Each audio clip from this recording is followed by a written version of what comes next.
తెల్లవారే వెలుగు రేఖలా పచ్చ పచ్చ పచ్చి మట్టి బొమ్మలా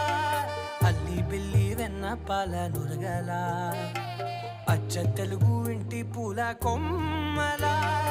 దేవదేవుడే పంపగా ఇలా దేవతే మా ఇంట అడుగే పెట్టెనంట బ్రహ్మ కళ్ళలో కాంతులే మా అమ్మలా మా కోసం మళ్ళీ లాలి పాడేనంట.